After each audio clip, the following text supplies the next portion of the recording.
I think my Patreon supporters probably doubled after that video. It turned people who casually viewed my channel into hardcore, close-knit community, one that they were willing to back with their money even. Dan Thompson has built a YouTube channel with over 200,000 subscribers that allows him and his family to live and travel full-time in their RV. But that's just the beginning. Not only has Dan built a business around his content, he's done it while combining two things that most people would never expect: guitars and guns. Whether you love that idea, are appalled by that idea, or you're somewhere in the middle, buckle up. Because when it comes to connecting with the hearts and minds of your audience, there is always more than just what you see on the surface. Welcome to the Story Greenlight podcast, where we're all about empowering creators like you to tell your stories, connect with your audience, and create the impact that you were put on this planet to make. My name is Jeff Barch. I'm a coach, author, and entrepreneur with over 20 years of experience shaping content for ABC, NBC, Universal, Disney, Apple, and a whole bunch of others. My team and I support creators with followings in the hundreds to the many millions. At Story Greenlight, we believe that you matter, your message matters, and the world needs to hear what you have to say. Dude, Dan Thompson, Guns and Guitars, the man himself, here we are. And for people just listening to this and not watching, could you describe where you are right now? Where I am right now? Yes. I currently live and travel full-time in a motorhome. So that location changes just about all the time. So I'm currently in northern Arizona. Yeah. Right. Currently in northern Arizona, which is actually, maybe we'll get into this a little bit later, but we are actually looking to settle back down. We just purchased some land here. So we're still living in the motorhome, but we're going to build a home over the next year, which is very exciting. So nice. Yeah. Very, very cool. So people have already heard an introduction on you, but just for an elevator pitch in terms of people who are not yet familiar with you, who do you help right now? And then let's back up, because you have a really interesting, unique angle to your life online here. So just talk about where you are, and then we'll back up from there. Yeah. So I've been doing YouTube for about 5 years now. Mm-hmm. And my channel is called Guns and Guitars. I also have a second channel called Rockin' and Rollin', which documents my family's travels as we live and travel full-time in a motorhome and just kind of challenge the status quo of the American dream, 9 to 5, white picket fence, And so, yeah, I mean, that's been my life for the last 5 years. Just making my living as a YouTube influencer. I've had the freedom to be able to take my family out on the road and continue doing what I do.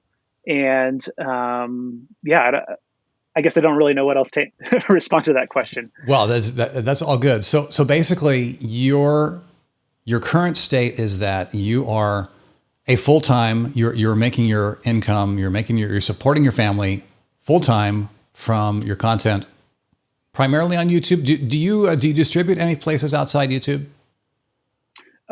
Honestly, not really. I've reserved my name, I guess, on all the other platforms, mm-hmm. Instagram and Facebook, and I haven't done the TikTok thing yet. I'm still learning how to figure out how to integrate vertical video into my content making. Right. But yeah, I'm active on those platforms just because I'm a big believer in meeting people where they're at. And so rather than trying to get everyone to come to YouTube, I will post content specifically for Instagram and Facebook, but it's not my main focus. I haven't gone after those platforms really at all. So in my subscriber count versus followers on those platforms really reflect that. We're talking mm-hmm. hundreds of thousands versus thousands. So sure.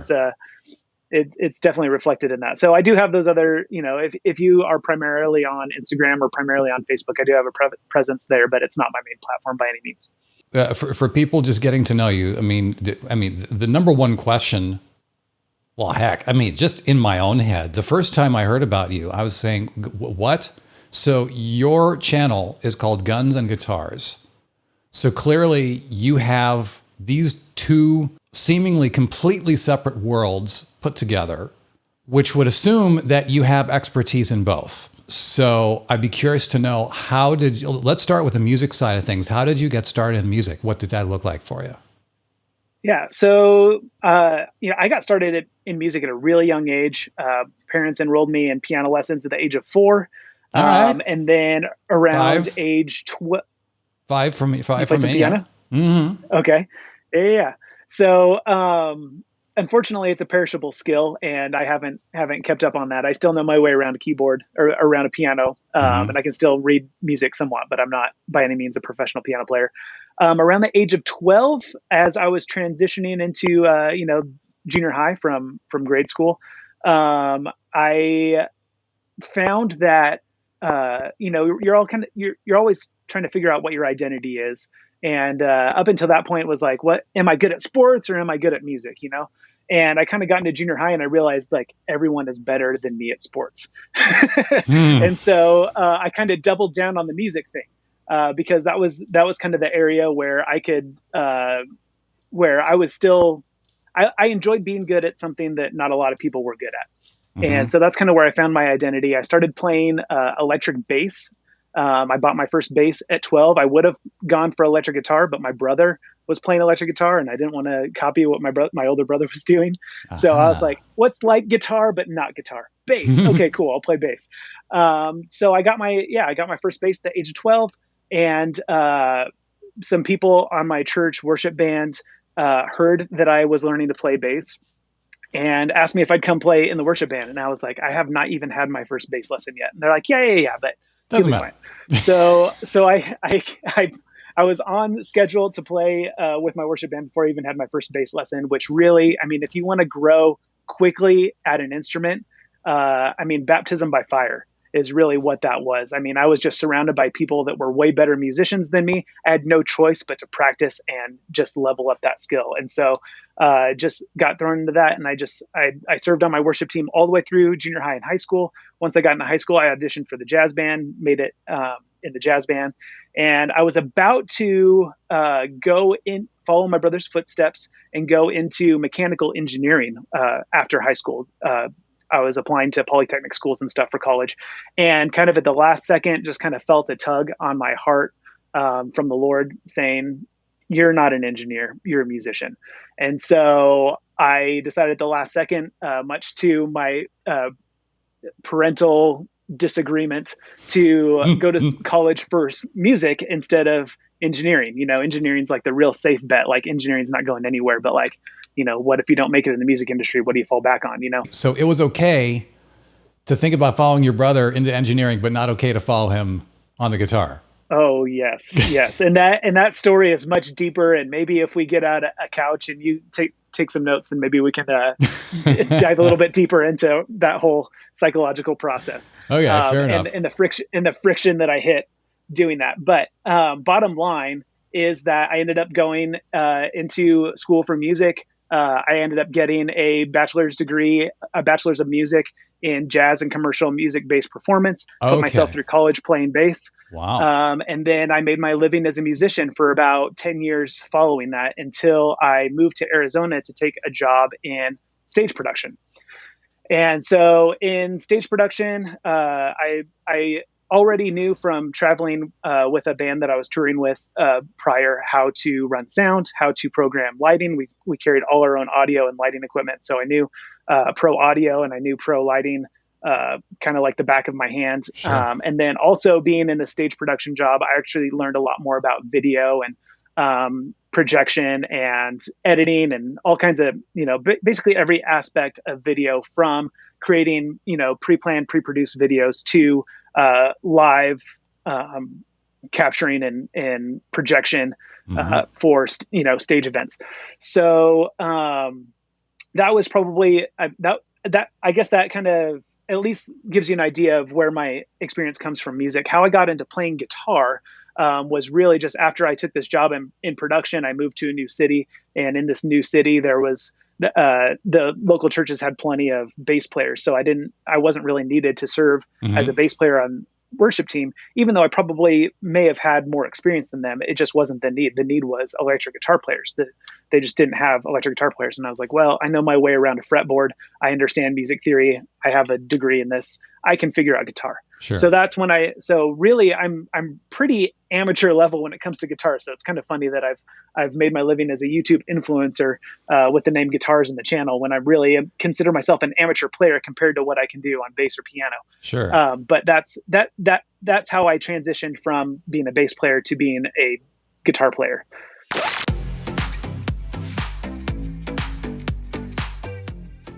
I was about to say, at some point you brought guns and artillery and home gunsmithing into the picture, but did you start on YouTube in one area and then you just combine the two, or how did guns enter the picture?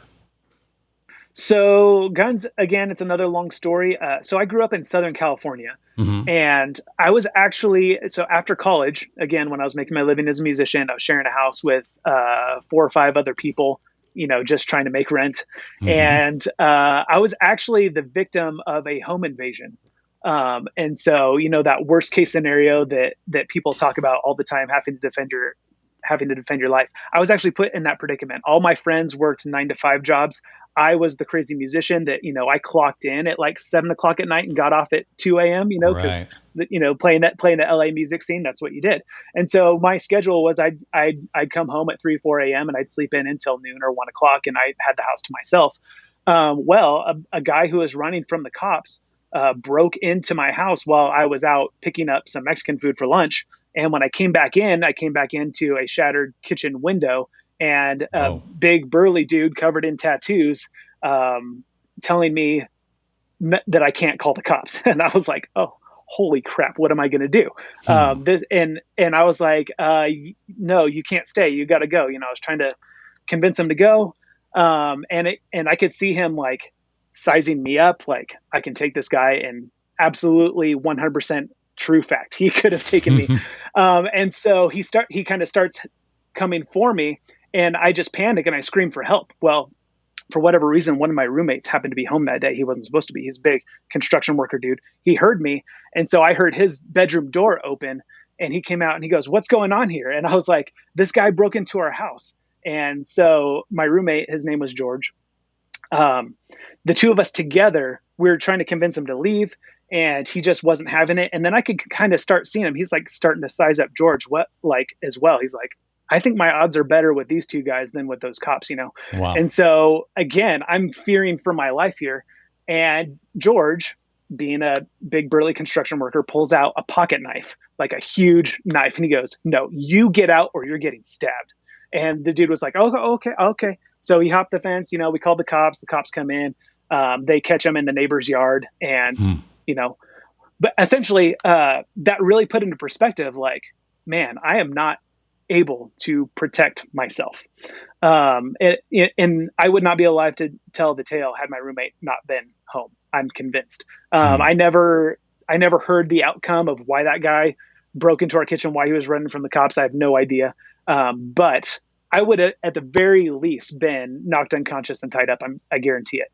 Yeah. And so living in Southern California, I legitimately thought that it was illegal to own firearms. And so that day I went out and bought a pocket knife. Most people think of it, it's just, and if it's not straight up illegal, it's just straight up scary. So why even go there? Right. Exactly. Yeah. And so I went out that day and I bought myself a pocket knife, because I was like, this, that turned out to be the difference between us having an altercation and him leaving peacefully. And so I was like, I'm at the very least going to carry a pocket knife on me at all times. Well, a couple of years later, I moved to Arizona and met some people that I was working with in my job in stage production, and they invited me to go shooting. And I was like, "You guys have guns?" And they're like, "Yeah, it's Arizona. Everyone Who has doesn't?" guns." And I was like, "What?" And I was like, "Okay, yeah, let's do it." So I went out shooting with them, and I was drawn to it because of my experience of actually being the victim of a home invasion. Lots of people talk about it like it's an instance that's never going to happen. Well, it's happened to me. So yeah. I know for a fact that it can happen. But what I found is that I legitimately love the sport of target shooting. I don't know what it is about it, but I went out shooting. Something in me just really came alive. And so I bought my first gun that I thought was going to be a home defense gun, and turned out that I never shot it because it shot a really expensive caliber. And I realized, I was like, okay, if I'm going to have a gun, I need to be proficient in it. So I ended up buying another gun that was supposed to be my fun gun. And then I went out and I just, it's something in me just really came alive, and I really took to the sport. And it's a very expensive hobby, like being a musician, I guess. But I just did it as much as I can, and I loved it, and it just became a part of who I am.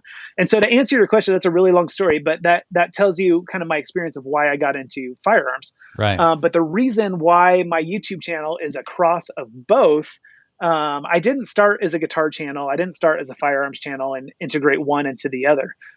Really what came of it is that things were changing in my career, and I just felt again that calling from the Lord to come out of this job in stage production. It was actually a job in ministry, and I didn't know what the next phase was, and just felt just strongly again as put on my heart, guns and guitars. And I was like, this is ridiculous. It's just my two favorite hobbies. Why is this? Why do I feel such a strong calling to this? And so I looked into, okay, do I need to get a job at a local music shop? Do I need to get a job at a local gun shop? Do I need to learn these industries? Am I supposed to open a brick and mortar store? Am I supposed to be an online retailer? What's this guns and guitars thing? So, and then so again, it was just a connection of the two, but you didn't know what context it was supposed to be in. Exactly. Oh, yep. okay. And so, just after further prayer and I really felt like the Lord said, it starts with a YouTube channel. And that was the first time that all of this actually started to make sense in my brain. Cause I was like, oh yeah, I've got video experience. And I watch YouTube often, and as a musician and as someone who's proficient in firearms and somebody who's proficient in video editing, all I could ever think was I could do this better. Which is how hard could it be? That's the standard. That's the standard mentality, I think, for most musicians. I mean, Right. You've heard that how many musicians does it take to change a light bulb? 5, 1 to do it, and 4 to stand around and say, I can do that. Right. Right. And so I was like, oh, this makes sense. I've got experience in video production. I can make some high quality videos. I definitely have the ability to make this more entertaining and look better, and be more engaging than the majority of the YouTube channels at the time, this was back in 2015 is when I got the idea. So January 1st of 2016 is when I uploaded my first video as the Guns and Guitars channel. And I was ready I felt like the timeline that I was going to leave my job in production was May of that year. And so I basically had, 5 months to get this thing off the ground if this is what I was supposed to be doing. So come May, I'm getting some views, but not a ton. As most people who start off with YouTube, generally you don't see instant success. It's a slow growing process. Right. And so I ended up taking a job, just working for a local production company just to kind of help make ends meet. And I was actually even thinking about buying the production company and running it myself. So I worked for them for 2 months. When I started negotiating about buying it, I looked at the books. That was a mistake. I looked at the books and I realized he does not have enough gigs booked to afford to keep paying me. And surely enough, later that month, he laid me off. And after seeing the books, I was like, I'm not going to buy this business. And so he laid me off. Yeah. So he laid me off, and oddly enough, that was the month that I actually got my first paycheck from YouTube. And so in that 2 months that I was working for this local live event production company, for whatever reason, YouTube's algorithms picked up my videos and started just playing them like crazy. Wow. And so I just started getting my first paycheck from AdSense, which was the only way I knew that I could get paid from YouTube or being on YouTube at the time. Mm-hmm. But that was an eye-opening experience for me. I was like, oh, there's actually some money to be made in this. Not a lot of money, right. Having only uploaded, I think, a total of 4 videos at that point. I obviously wasn't making enough to make a living, but it was like, oh, this can be lucrative, especially since it's something I legitimately love doing. I love, playing guitar. I love shooting guns. I can do this. I love making videos. And that's what it comes down to. If you're going to be successful on YouTube, it's not because you are driven enough that you want to make money. It's because you are passionate enough about it that you would do it anyway, even if you're not getting paid. That's my perspective of being a YouTube video creator anyway. And so the rest, I guess, is history. As the channel has grown, eventually went from being, a part-time gig to a full-time gig. So January 1st of 2017, so 1 year, I had 50,000 subscribers, and it was my full-time job. So it grew incredibly quickly after that. But of course, too, it's not without its challenges, which I imagine some of these things you probably want to talk about, mixing two genres together that some people would agree go together, but a lot of people would agree don't go together, right?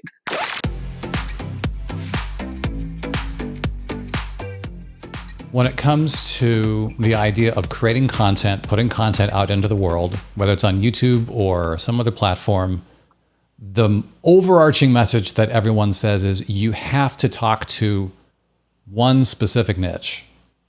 It's almost dogma. And so what's your take on that? And how does your world relate to that? Yeah, so there is absolutely some truth to that, but it really depends on what your end goal and motivation is for doing it. Because there are benefits to doing a cross niche like me, where you can pull from a wider audience.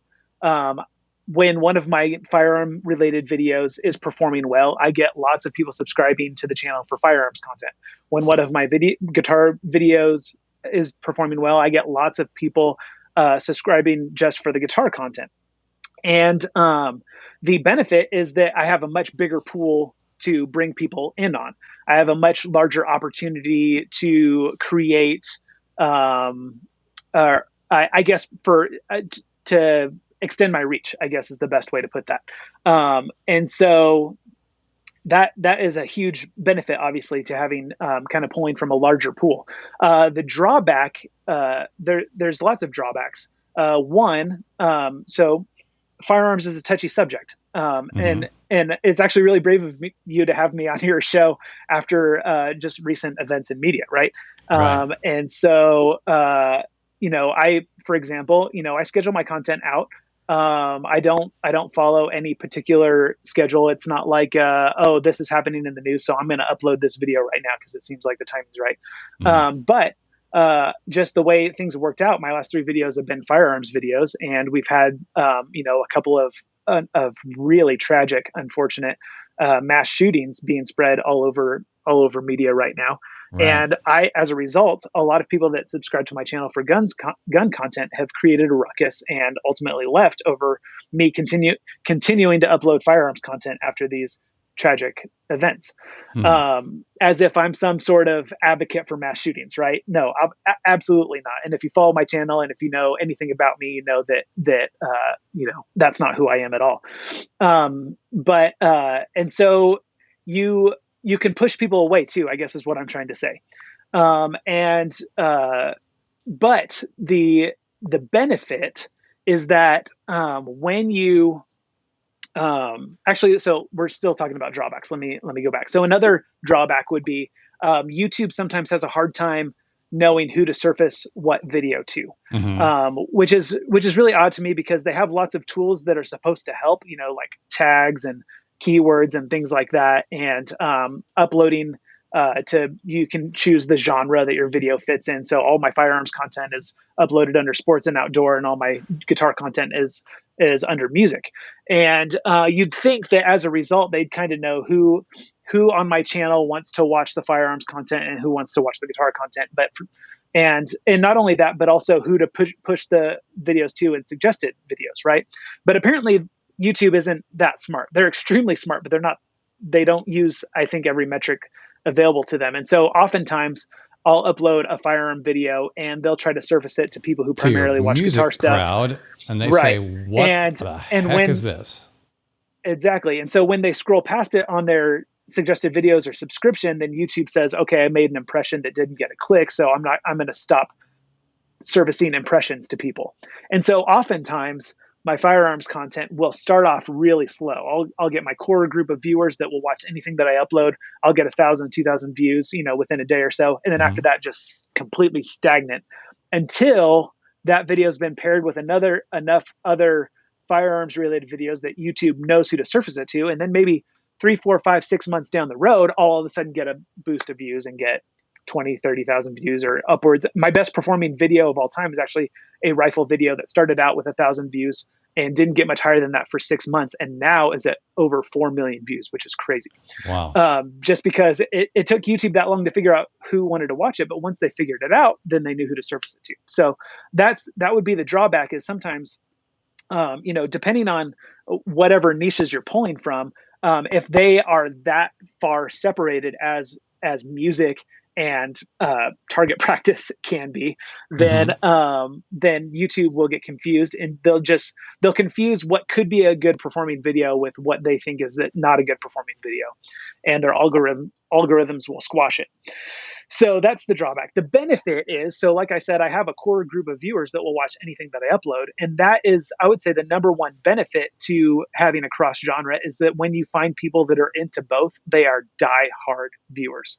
So I have, I'm gonna jump in for a sec, just because that was something that was, I've been just listening to, I've been wondering about it. I mean, how much of your crowd is into both, as opposed to your crowd is just into one or the other? So it's very difficult because, again, I don't necessarily know. Or can you know? All I can say is my core group of viewers, the ones that comment on videos right when they're uploaded, all I can do is go off of that metric. And there's other metrics too, like, for example, when I upload a firearms video and I get flack from it, watching my core viewers go after that person for me, essentially, which is really amazing, and definitely a benefit from having the cross genre and having creating that strong connection with people, because I learned in a video creators class that I took a long time ago that the strongest communities aren't built on common interests. They're built on common beliefs or common values. And so having a core group of people that's both into guns and guitars, while that's technically a common interest, there's a lot more beneath the surface to create common beliefs and common values amongst people that are into both, if that makes sense. 100%. And so, like I said, I have a core group of viewers, and that's where my focus has been in content creation over the last, I would say, 2 or 3 years. So my channel grew quite a bit at the beginning. I was at, I think, almost 50,000 subscribers after my first year. After my second year, I was at 100,000. And then it's taken me the last 3 years to get to 200,000. And that's because I've really focused on not just getting all the subscribers, but getting the right subscribers. And so I want to build those connections with people. And so I can have that core group that will watch whatever I upload. Not that I'm a narcissist and I always want people to watch me, but I want to create content that's actually beneficial for people. And if people aren't watching all of my videos, then what I'm creating isn't beneficial to them. And so I would rather build a core audience of people that will watch all my videos, so that I am serving them kind of the best that I can.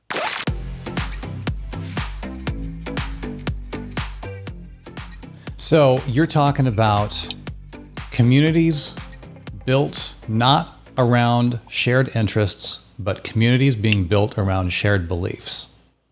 So correct. What are those? And you're talking about you're working with Tim Schmoyer when yes, yes. Was that from Video Labs?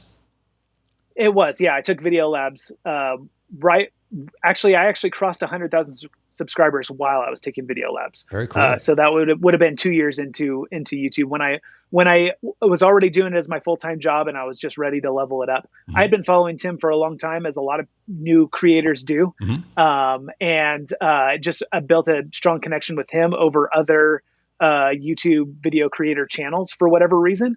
And now looking back on it, I know exactly why. Him and I have a lot of common values and common beliefs. And it wasn't until I took that course, that I kind of realized how important that was, because I was able to kind of look back on the YouTubers that I follow and why I was willing to pay the money that I paid to be a part of that Video Labs course was because of that connection. It wasn't because he had the most subscribers. It wasn't because he had the most successful videos. It's because I felt a connection to him that I really trusted. So I'm a huge fan of the Story Greenlight channel as well. And actually my connection to that is actually through Tim in that Video Labs course. One of the things that we had talked about in that class was just the bar of entry on YouTube is so easy these days. Everybody films from their phone. You can upload straight from your phone. You could do basic editing on your phone, whatever. It's easy. It used to be hard. It used to be, how do I get my videos off of my camcorder and onto my computer and upload it to the internet? That barrier of entry is gone. Anyone can upload videos to YouTube. Right. You don't have to be tech savvy at all. So his prediction was just looking at the most successful video platforms. His prediction was that the next barrier is going to be building relationships with people and telling a good story. He believes that that's going to be what separates the major bar of entry into being able to make your living as a YouTube creator is how well can you connect with people? How well can you tell a story? And so we were supposed to have a bonus session in that Video Labs course, and we got to vote whether we wanted it to be on storytelling or if we wanted it to be on sales funnels. And I mistakenly voted for sales funnels, and because at the time I thought that was more important. Sure. But it was something that stuck with me afterwards. I was like, I think he's right. And especially getting ready to start my second channel, knowing that I was going to be selling my house and all my possessions and hitting the road full time in an RV and starting a second channel, I knew that I needed to learn how to tell a good story. And so that's when I started kind of binge watching your channel on the recommendation of Tim. I know you've worked with him in the past. It has had a profound impact on the way I create content. And it's one of the ways that I've been able to create more of those core viewers, the people that can get behind those common beliefs and those shared values. And it was actually a result of taking that class. One of the things that you told me, I don't remember, it really stuck with me. I don't remember if it was directly an answer to a question that I had, or maybe you were just, it was part of your presentation for the week or whatever, but you talked about planting nuggets of your personality into things. Just little things like, even if it's just like a B-roll shot of, a picture of your family on the wall, or just, as you guys have heard in this podcast so far, I am an adamant Christian, and I talk about my faith often, but plugging those sorts of things in there, and just kind of bringing people in on not just, hey, I'm cool because I know stuff about guns and guitars, but bringing people in on my real life. And so those sort of common values, common beliefs, as well as the whole mantra of my channel is spend less, play more. And this has been something that has been sort of my life mantra, I guess. It's kind of who I am. I'm the guy who, if I see a cool idea, I'm like, okay, how can I do that cheaper? I don't know why I default to that. I'm a do-it-yourselfer. But if there's a way to do what all the pros are doing, but do it cheaper or do it faster and easier, so that I can spend less time working on it and more time playing, or if I can spend less money on something so I can spend more time playing and less time working to pay for whatever it is I bought, that's me. And so that's another core value belief that I think has drawn people to the channel. And so the really cool thing. So sorry, go ahead. You talked about those shared beliefs, and so we're getting there, and we've been talking about that. the last bit here. And so for people who are wondering, in your case, what are those shared beliefs that you've seen your crowd really connect with? I would say probably the number one is the spend less, play more. There are not a lot of music channel or firearm channels that will advocate for budget friendly gear. They're almost always reviewing and promoting the best of the best, and even if there is some sort of budget thing related to it, it's like, is this boutique pedal worth $500? That's the kind of the I guess the mindset of the videos. Versus me, I have a video that says best budget effects pedals under $50, and so where I review and show off 5 or 6 pedals that are under $50 that I think are well worth the money and would compete with pedals that cost 3 or 4 times the price. And so that automatically draws a completely different audience than the higher end gear channels. And so same thing with firearms accessories or whatever. I just did a video on the best budget backup sights for rifles.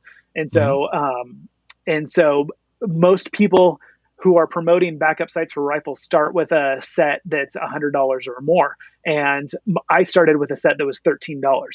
So again, I'm pulling from a completely different demographic than I think the vast majority of YouTube channels. And I think that really resonates with people because not everybody has the budget for that kind of stuff, but they do have the need for that kind of stuff. There are lots of people. Let's just say an example is because it's a community that I'm very familiar with and one that's drawn to my channel is the church worship band community. Okay. The vast majority of those musicians are volunteers. They don't get paid for that gig. And so it's very difficult for them to justify paying $200 for an effects pedal when they're not getting paid for this. But the need is still there. They still need to play on Sunday morning. They still need to bring a specific sound to the band to do their job.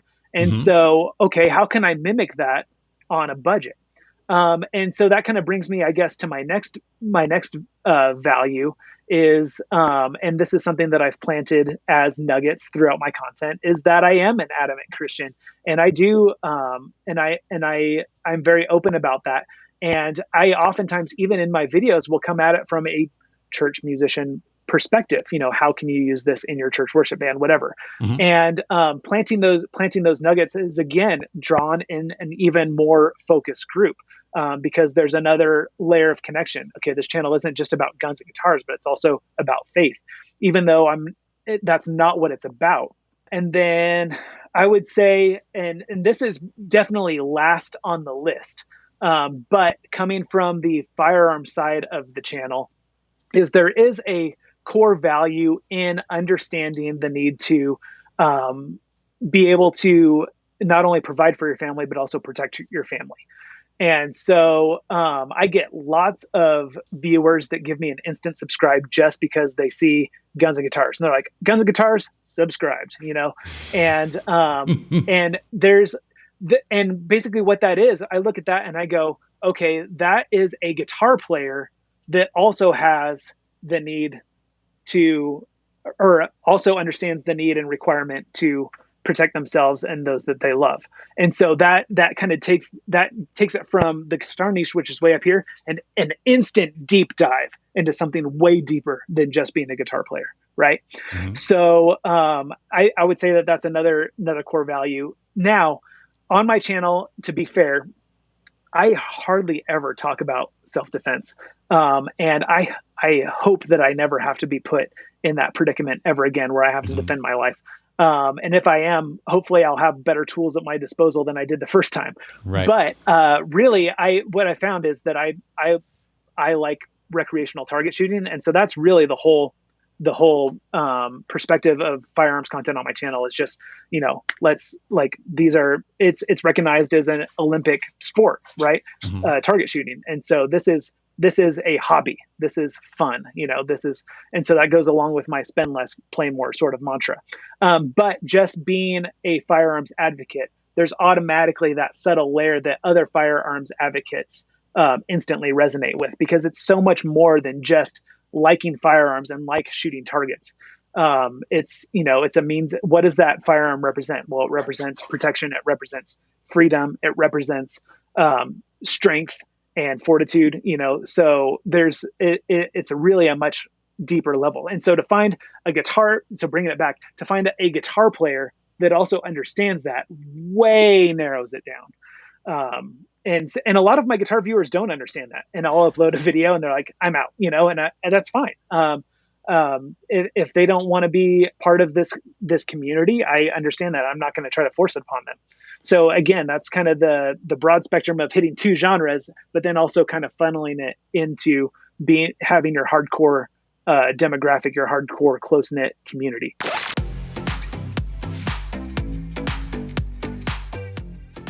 You're talking about the people who lock in and they have this deep connection because of these shared values, these shared beliefs. Mm-hmm. How do you go about,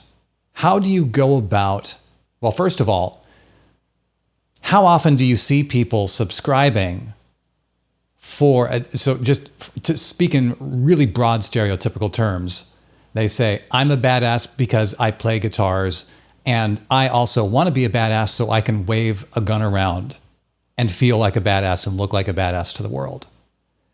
Do you get those people, those kind of mentalities coming to you? Do you see that? I mean, or is there some sort of, because from what you're saying, it sounds like that's not your people.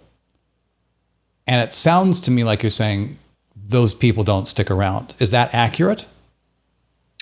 Yes, that's absolutely accurate. So people that, and maybe hopefully I understood exactly what you're saying. People that subscribe, maybe for the guitar content, but think that the guns thing is just a gimmick so that I could make myself look cooler. Is that what you're saying? Yeah. I mean, do you find people who come around with that kind of a vibe? Absolutely. So, there's always trolls, right? Mm-hmm. And so I definitely get comments like that all the time.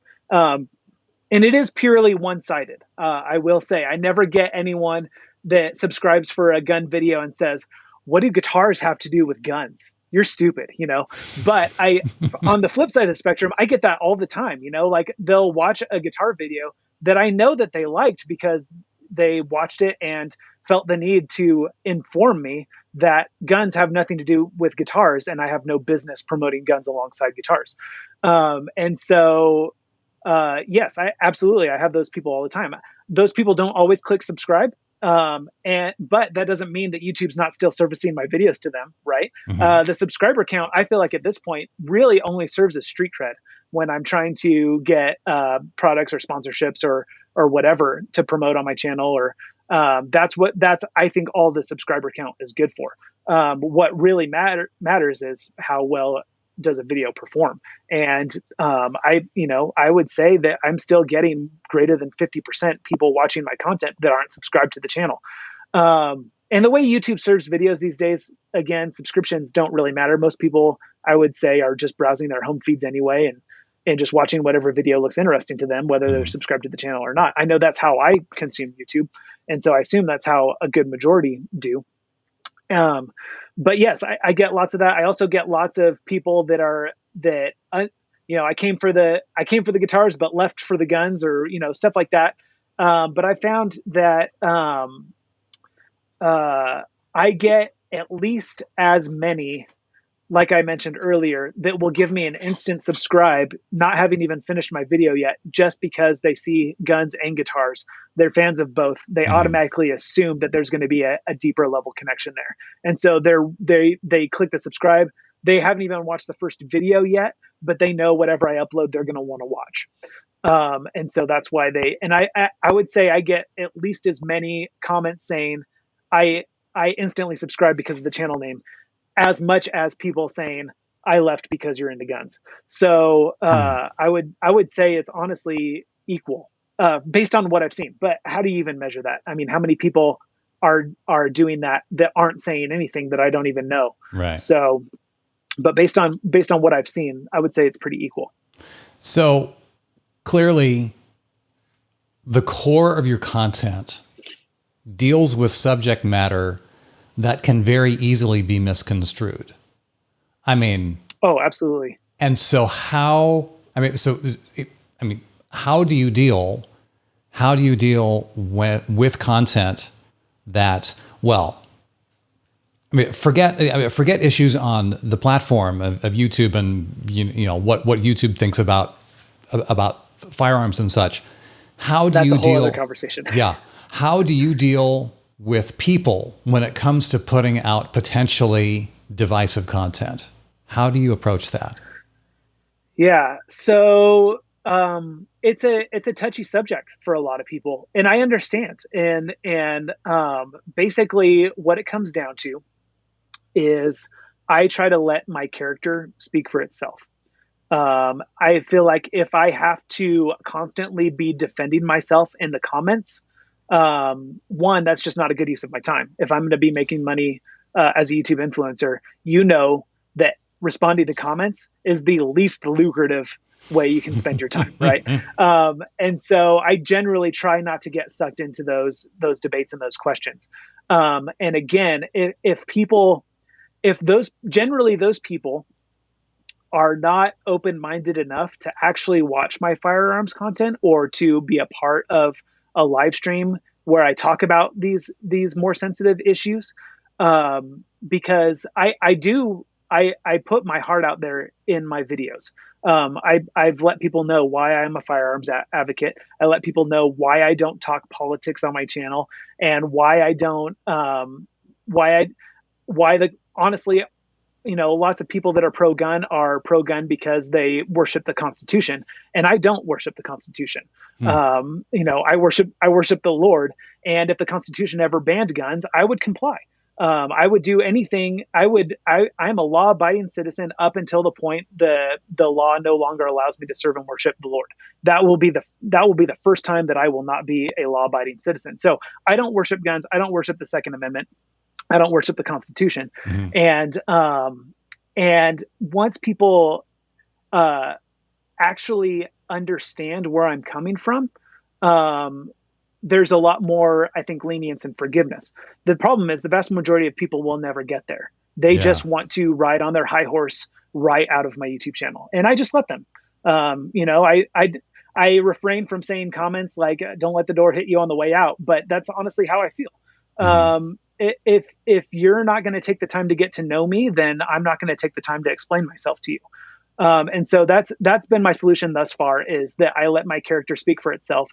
And then also my second line of defense, so to speak, like I have to defend myself, is that my core group of viewers do know me, and they do know my heart for the subject, and they will go to bat for me. Yeah. And that's what I'm seeing more and more on my channel is it probably happened 5 or 6 times in the last week just because of what happened this last week. I uploaded a video the same day that there was a mass shooting. And so I got 5 or 6 comments of how could you do this? And then each one of those comments has replies from my core viewers going to bat for me. And so that's pretty amazing to see that I've built that close knit of community that knows me and understands me, and not only that, has a deep enough connection that they feel the need to stick up for me, which is amazing. You know, those are my people. Those are the subscribers I want. Those 5 or 6 subscribers are far more valuable than the 100,000 subscribers that I have that are there just for the guitar content.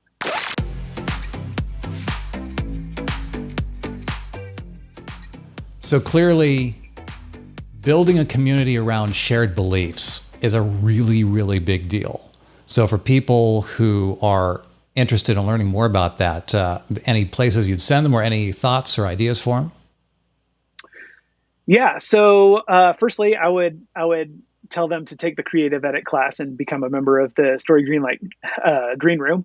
It's sort of a I did not pay you to say that. This is not a sponsor. This is not a sponsored post. But that's where really how I learned how to do it was hearing you tell me that I need to start planting those nuggets and learning how to tell a better story. So, for example, I would have never incorporated like actual storytelling side by side with either a DIY project or a product review, until I had taken that class and been a member of the Green Room. That was where I really learned how to integrate that into my content. And so, for example, a couple of years ago, just kind of throwing stuff at the wall to see what sticks. I was hanging out with my cousin in Oklahoma, who he is a pastor at a teen challenge recovery center.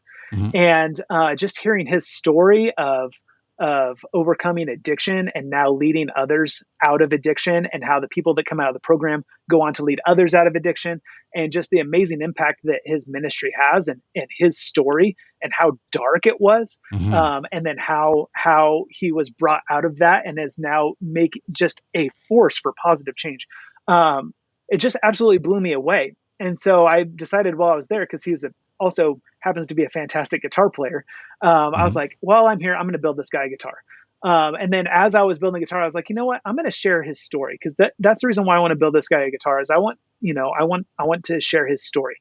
And so I made a video, completely experimental, where side by side I interviewed my cousin and also built him a guitar. And the story was about overcoming his adversity, and then me overcoming the challenges of taking this cheap, $200 guitar kit and turning it into something that would sell for $3,000 or $4,000. And then paralleling that with his life being worthless, and then now being this just real positive force for change. So cool. About planting nuggets. So cool, dude. Talk about planting nuggets. So, I think my Patreon supporters probably doubled after that video. And that was not by any means my goal for the video. The goal for the video was not to make money by any sorts of means. It was not to make a good performing video. It was, I wanted to tell my cousin's story, and at the same time also make a video that I can upload to my channel. Yeah. Because just a video about my cousin's story would have no place on my channel, but guitar building, absolutely. And so I did it. And the video performed pretty good. I mean, it's not by far my best performing video. I mean, it's probably the views are maybe in the tens of thousands. I don't think it's crossed 100,000 views yet. Mm-hmm. Which I'm not bragging, but my good performing videos go well over 100,000 views. I have several that are over 1 million. Right. And like I mentioned earlier, one that's over 4 million. So I wouldn't consider it a good performing video, but it resonated with people. The quality of the interaction, the quality of the human connection that takes place. Sometimes it's not just about how many views does the thing get. Right. Absolutely. Absolutely. And so, like I said, my Patreon supporters doubled. People all of a sudden were like, okay, I can get on board with this guy, kind of a thing. They felt that connection. They felt the connection to ministry. They felt the connection to helping others, and the connection to I hope this doesn't cheapen it, but the connection to building a high-end instrument on a low-end budget, which is what my channel is all about. Hey, and so it all fits. It all lines up. Yeah. The common views, the common beliefs were there, and it turned people who casually viewed my channel into hardcore, close-knit community, one that they were willing to back with their money even. And so, and I actually got the privilege because, I live and travel in a motorhome full time. I got to meet some of these people while I was on the road. I tried to make it a point that at least the last leg that I was traveling, if I was near any of my Patreon supporters, I wanted to stop by and say hi. Mm-hmm. And just hearing their story, the story of, why they've decided to be a supporter and why they believe in our, what I'm doing or whatever. It had a lot to do with content like that. And so I made another one, maybe a few months later, where I was building a guitar with my son, who wanted to learn to play guitar. Mm-hmm. And so the parallel there was just the calling to be a good father first and foremost. And again, it created, even though my channel is not about parenting, it resonated with a demographic of fathers that are struggling to be good fathers and want to do better. Well, And I'm going to jump in here. It created. I'm going to jump in because I happen to know that video. In that video, you had enough guts to say, "Hey, I feel like I've fallen short as a father, and I'm trying to fix this." And I saw the comments that were responding to that message. Just comment after comment of, "Dude, I hear you. My dad wasn't there for me. I'm trying to be there for my son." Just over and over and over. That was some powerful stuff you laid down by just you being willing to be open. Yep. And so I guess that would be probably my encouragement for people who are looking to integrate more of that into their channel to grow those deeper connections, is that, your channel might be about sewing, but that doesn't mean that you don't have deeper connections beyond sewing. And the only way you're going to discover what those deeper connections are is by being who you are. And so that would be my number one criteria. And honestly, it really is the number one rule of social media influencer, is be yourself. If you try to be someone else, people are going to see right through it. But I would encourage you to even a step further is while your channel name might say something, that doesn't mean 100% of your content needs to be geared 100% around that. You can integrate more of your life into your content. So for example, here's another example of, so now just trying to grow a bigger business model around my channel. I'm not only, diversified my revenue streams from AdSense and from affiliate marketing and sponsored videos and product reviews and stuff like that, but I'm also getting into more of the digital content as well as physical products. And so I'm starting a brand of custom guitars, and I've kind of gone from doing just these one-off custom builds for videos to actually taking orders and fulfilling them and going into the more manufacturing side of guitar building. And so rather than having that behind the scenes, I decided, I'm going to tell the story of what it's like to transition from a one-off guitar builder to being a guitar manufacturer. And so I've been doing a video series on what it takes to do that. And so while my channel is about guns and guitars, really these videos are, okay, how can a dude that lives in a motorhome that has very limited resources create multiple instruments and fulfill orders while, living and traveling full time. And so it was a way that I could invite people into my life that still has a connection to the guitar industry, but really it's what's going on in Dan's life.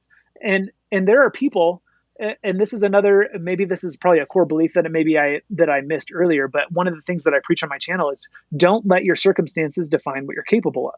And so I know that there's lots of people that watch my channel that would love to start a guitar manufacturing business, but they live in a studio apartment and they don't have the space. Well, if I can do it out of a motorhome, you could probably do it out of an apartment. And so there's a deeper level of connection there. And so that would be my encouragement, I think, for people that want to integrate more of this stuff, is find ways to invite people in on your life. Okay. Your channel might be about sewing, but how does sewing impact your life? Okay. You're teaching people how to make a quilt. Who's that quilt for? Why are you making them a quilt? What you're really doing is you're making a quilt for your daughter that's the same quilt that your grandma made for you. And in the process, you're teaching people this specific type of stitching. I don't know. So I don't know anything about sewing. I don't know that there's any sort, if that context actually works, but you can see the deeper level of human connection there. We've now integrated generational family dynamics into how to cross stitch, whatever, Right. Right. And so if you want some actual resources, also that you can maybe read a couple of books that were really enlightening for me, as I read Story Branding by Donald Miller, which will teach you how to use story to make sales, essentially. But it's absolutely 100% valuable for how using story in YouTube content. And then the other thing would be, I forget the name of the author, but it was required reading in my Video Labs class. It's called Primal Branding. Patrick Hanlon. And yeah. And so you've read that book, I assume. And that's actually the whole point of that book, is that the strongest communities aren't common interests, but shared beliefs. And so there's ways, and there's lots of practical application of how you can integrate those nuggets into your videos using these certain levels of ideas that appeal to our most primal instincts as we seek community as human beings. Mm-hmm. So those would be two resources that I direct people to. But honestly, I read both those books before I took the creative edit and have been a member of the Green Room. And really what pushed me to actually do it on my channel was you. And this isn't sponsored. You didn't pay me to do that. I'm willing to say, I'm willing to disclose that it really has made a great impact on my ability, not to grow my channel, but to connect with people on my channel. And that, just like Tim told me years ago in Video Labs, that is what is going to be the difference between people who are accessible on the platform and not. As the bar of entry gets easier and easier, it's going to be who can you connect with, and how can you tell a good story that makes people connect with you. For people who want to connect more with you, where should they go? Just search Guns and Guitars on YouTube. I'm the top hit, or just youtube.com/Guns and Guitars. If you are interested in more information about, the custom guitars I'm building and stuff, you're welcome to visit my website, gunsandguitars.net. Sign up for my newsletter. That would be awesome. But I think just connect with me on YouTube if you're on YouTube. Definitely check out the show notes for links to Dan's channel. And if you are a content creator who wants to take your content to the next level, this is the time for you to join the Green Room. It is our monthly membership here at Story Greenlight, where we help content creators level up their content, tell their stories, create those connections with your audience so you can spread your message and help change people's lives. You can get access to the Green Room for a full month for free. You can get started right now at the link in the show notes or the video description. Check out the Green Room for a full month for free, and I will see you there.